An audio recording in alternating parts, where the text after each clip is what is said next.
Cette semaine, je vous annonce un décès et une naissance. Le décès, c'est celui de ma semaine Twitter, lancée en septembre 2016. La naissance, c'est celle de ma semaine Blue Sky. Alors que le dérangé de la Maison-Blanche transforme d'un coup de baguette totalitaire le golfe du Mexique en golfe d'Amérique, j'ai pris ma propre baguette pour migrer du cloaque dérégulé qu'est devenu X depuis son rachat par un autre dérangé, Elon Musk, vers les cieux pour le moment très civilisés de Blue Sky. Ma semaine Twitter est morte, vive ma semaine Blue Sky. Aux États-Unis, Vanguard, qui fête bientôt son 50e anniversaire, vient d'annoncer une nouvelle baisse de frais, la 2 millième de son histoire. Cette baisse restitue aux investisseurs dans les fonds, qui possèdent indirectement Vanguard, l'équivalent de 350 millions de dollars en 2025.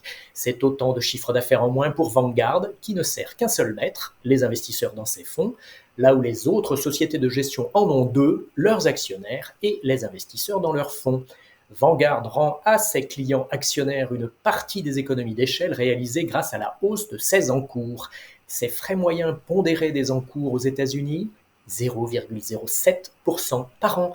J'ai également le plaisir d'alimenter ma rubrique sur l'apocalypse indicielle qui compile les arguments les plus navrants.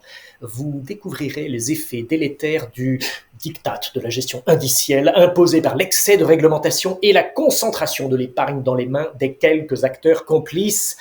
Européens, reprenons le contrôle de nos entreprises, nous exhorte cette société de gestion française, spécialiste des actions européennes, par ailleurs fort honorable, car en 2024, la gestion passive a pris le contrôle des marchés financiers et donc de l'économie.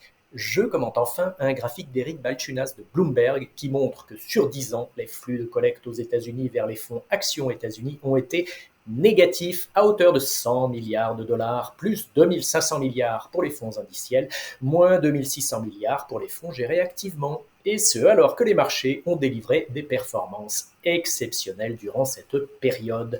Le grand gagnant de cette tectonique des plaques, l'investisseur qui paie bien moins cher la gestion, 5 fois moins cher environ. Et vos fonds actions gérés activement, ils vous coûtent combien? Plus ou moins de 0,07% par an. Bonne lecture et bonne semaine.